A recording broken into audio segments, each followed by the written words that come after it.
अस्सलामुअलैकुम, कैसे हैं आप सब? ठीक ठाक हैं, खैरियत से हैं? Welcome back to my channel. आप देख रहे हैं जॉय राइड्स विद अली। ये सब कुछ तो मैं आजकल कहना भूल ही गया। चलें, आपको लेकर चलता हूँ एक और सफ़र की तरफ। Let's go. दोस्तों, ज़िंदगी में इंसान को कभी कभी एक वक्फे की ज़रूरत होती है, सिर्फ काम से नहीं, हालात से भी, लोगों से भी और शायद ख़ुद से भी। और इसी वक्फे की तलाश मैंने ज़िंदगी में एक फ़ैसला किया, वो फ़ैसला जो मुझे दुनिया के दूसरे कोने तक ले गया। जी हाँ, सितंबर 2023, कनाडा। और ये मेरी ज़िंदगी की सबसे लंबी फ़्लाइट थी, Dubai to Amsterdam, Amsterdam to Toronto. वैसे तो मेरा वीज़ा पहले से लगा हुआ था, मेरे साथ मेरी वाइफ और मेरे बेटे का भी वीज़ा था, लेकिन उस वक्त मेरी वाइफ की वेकेशंस नहीं थी और कुछ ज़ाती वजूहात की बिना पर मैंने अकेले ही सफ़र करने का फ़ैसला किया। मेरे जहन में कई सवाल थे। कनाडा हकीकत में कैसा है? क्या वहाँ अपॉर्चुनिटीज़ वाकई इतनी हैं जितनी लोग बताते हैं? क्या वहाँ सेटल होना आसान है? क्या वहाँ की जॉब मार्केट वाकई इतनी प्रॉमिसिंग है? और सबसे अहम, क्या मैं ख़ुद को वहाँ इमेजिन कर सकता हूँ? भाई, फ़्लाइट का पहला हिस्सा तो एक्साइटमेंट में ही गुजर गया, लेकिन जैसे ही एम्स्टर्डम पहुँचा तो मेरा वहाँ 8 घंटे का लेओवर था। और यकीन माने, इतने लंबे लेओवर के बाद आपको एयरपोर्ट की कुर्सियाँ भी दुश्मन लगने लगती। मैं थका हुआ था, नींद भी आ रही थी, लेकिन एक्साइटमेंट अभी भी बाकी थी। लोग आ रहे थे, जा रहे थे, और मैं ये सोच रहा था कि अली, तुम वाकई कनाडा जा रहे हो?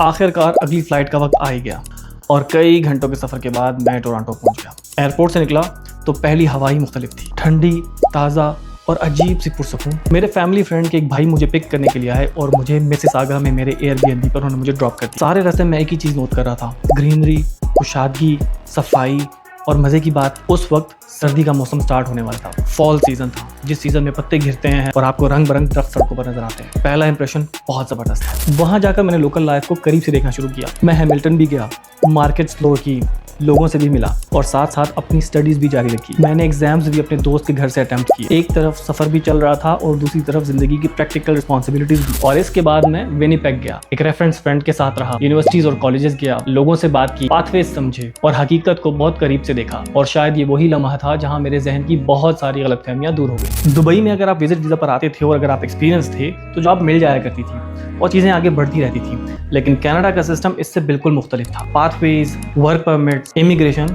ये सब एक बहुत लंबा प्रोसेस था। और यही नहीं, उन ऑक्यूपेशंस को ज़्यादा इंपॉर्टेंस दी जा रही थी जो इन डिमांड थी। मुझे ये बात बहुत जल्दी समझ आ गई और शायद यही इस सफ़र की सबसे बड़ी लर्निंग भी थी। मैंने कई हफ्ते मुख्तलिफ शहरों में स्टे किया, लोगों को ऑब्जर्व किया, सिस्टम को समझने की कोशिश की और फिर मैं वापस टोरंटो आ गया। लेकिन इस बार मैंने शहर को एक टूरिस्ट की तरह एक्सप्लोर किया। Museums, church, old China town, Dundas square, so on and so forth. हर जगह की अपनी एक वाइब थी। टोरंटो सिटी वाकई एक इंटरनेशनल सिटी महसूस भी होता था और जहां दुनिया भर के लोग एक साथ रह रहे थे। तो जनाब, फिर आया नायग्रा फॉल्स का दिन। बचपन से जिस जगह को देखा था तस्वीरों में, आखिरकार मैं वहां पहुंच भी गया। लेकिन किस्मत को शायद उस दिन कुछ और मंजूर था। मौसम बहुत ख़राब था, उस दिन बारिश हो रही थी और मौसम इतना ख़राब था कि मैं सिटी को अच्छे तरीके से एक्सप्लोर भी नहीं कर सका। लेकिन फिर भी वो लम्हा बहुत ख़ास था, क्योंकि बाज़ जगह सिर्फ देखने के लिए नहीं होती, महसूस भी करने के लिए होती है। तो भाई, कनाडा एक बहुत खूबसूरत मुल्क है।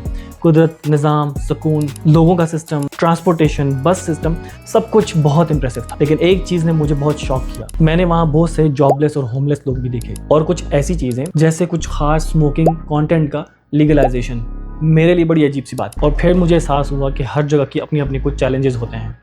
कोई भी जगह इंस्टाग्राम रील्स की तरह खूबसूरत नहीं होती। हर खूबसूरत तस्वीर के पीछे एक हकीकत भी होती है। और आखिरकार मैंने वापसी के लिए दुबई की फ़्लाइट बुक की और अपने शहर, अपनी ज़िंदगी और अपनी फैमिली के पास वापस आ गया। ये मेरा कनाडा का पहला ट्रिप था, वो नहीं जो आपने मेरी प्लेलिस्ट में लास्ट ईयर अगस्त वाला देखा था। वो मेरा सेकंड ट्रिप था अपनी फैमिली के साथ। ये सफ़र मुख्तलिफ था, अकेला, खामोश, सोचने वाला और हकीकत को समझने वाला। अगर आप कनाडा के बारे में सोच रहे हैं और वहाँ की रियलिटी के बारे में जानना चाहते हैं तो आप मेरी प्लेलिस्ट में जाकर देख सकते हैं कि कब, कहाँ, कैसे वहाँ जाना चाहिए, कौन से मौसम का इंतखाब करना चाहिए और क्या क्या आप एक्सपेक्ट कर सकते हैं। तो जनाब, ये प्लेलिस्ट भी देखें और ये ख़ास वीडियो भी, क्योंकि कभी कभी सफ़र इंसान को सिर्फ जगह नहीं दिखाते बल्कि ख़ुद इंसान को उसकी हकीकत भी दिखा देते हैं।